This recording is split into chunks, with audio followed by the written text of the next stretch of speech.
Hi people, me again of course as always, Andrew as usual, Moino Ravenbird. I'll be covering another goetic entity in this video. It's going to be goetic spirit number 31 named Foras. The 31st spirit is Foras, spelled F-O-R-A-S. He is a mighty president and appeared in the form of a strong man in human shape. He teacheth the arts of logic and ethics in all their parts. If desired, he maketh men invisible, and to live long and to be eloquent. He can discover treasures and recover things lost. He ruleth over 29 legions of spirits, etc. And you're seeing his seal, of course, it's a thumbnail of this video, as the thumbnail of this video. So yeah, let's dive right in. Let me start with Foras' alignment first, as in what kind of spirit is Foras. The 31st spirit of the goetic Foras is a thought form that was simply created by an individual, a magician, and no offense to in any way, shape or form, obviously, as is the case by default in relation to any statement I make or in regards to any statement I make, but that individual wasn't even a strong magician to begin with. So I am also warning people in a manner of speaking that don't expect all too much from, to not expect all too much from Foras. So yeah, I repeat, Foras is an egregore. He is a thought form that was created by an individual, and he ended up in the goetic in a manner of speaking, or was mentioned in the goetic, or is mentioned in the goetic due to the way the goetic was compiled. Like I've already said in the past, it's like an encyclopedia, but like an open source encyclopedia, a collection or a compilation of entities that were simply passed on through trade and selling and whatnot, etc. As in, hey, I got a cool spirit for you, are you interested, occult trading and whatnot. And that's how, I mean, Foras is not even metaphorically good enough to be mentioned as a pagan god, as in a pagan god that was worshipped by, that had a considerable worshipping to him or her. Again, Foras is literally just a thought form that was created by an individual that wasn't even a strong magician to begin with, honestly.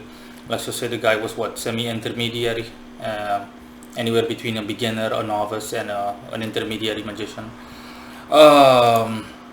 Now, as for Foras' attributes and information, Foras corresponds to the planet Jupiter. He is Piscean in nature, corresponds to specifically 4 degrees in Pisces, which simply stands for inspiration. So he inspires people to do the aforementioned in relation to his specialties. And speaking of his specialties, let's go over them.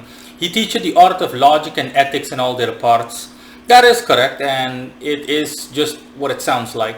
Just logic and ethics. It simply stands for and moral virtues, bestowing moral virtues upon people, dealing with theology, dealing with spiritual awakening, self-awareness, spiritual consciousness.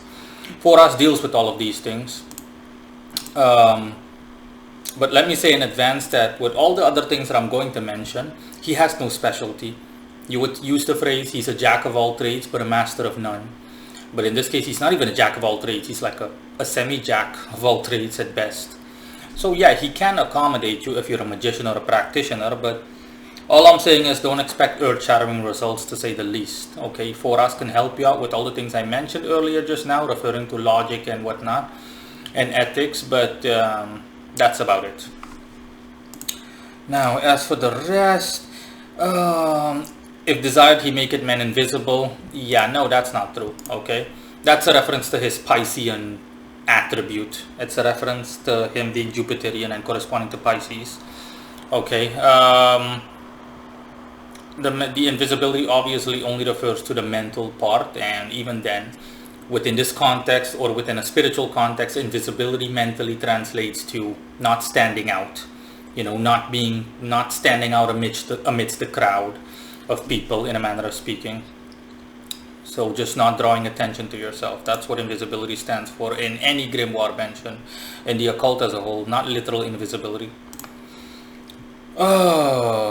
And to live long and to be eloquent, also a reference to the Piscean thing, and the same thing applies there. The whole semi-jack of all trades applies to what I said, like I mentioned. He can discover treasures and recover things lost, the same thing. And yeah, that's essentially it. In terms of Foras' appearance, yeah, Foras appears as described in the goetic, a muscular man that has no real attributes that can be identified or that correlates with material characteristics such as ethnicity and whatnot. I mean, Foras appears as a guy at best that looks Mediterranean slash Middle Eastern in nature, Saudi Arabian, if you will, something along those lines. That's the best way to describe it. And he usually also appears in dual form, like it's the same guy, obviously, it's Foras, but he, like, you have a guy standing to the right when facing him, and then him standing in the middle. And usually the guy to the right doesn't really respond or doesn't talk all too much. It's the guy in the middle that's talking, that does the bulk of the talking. Let me see if there's anything else that I could share with you guys.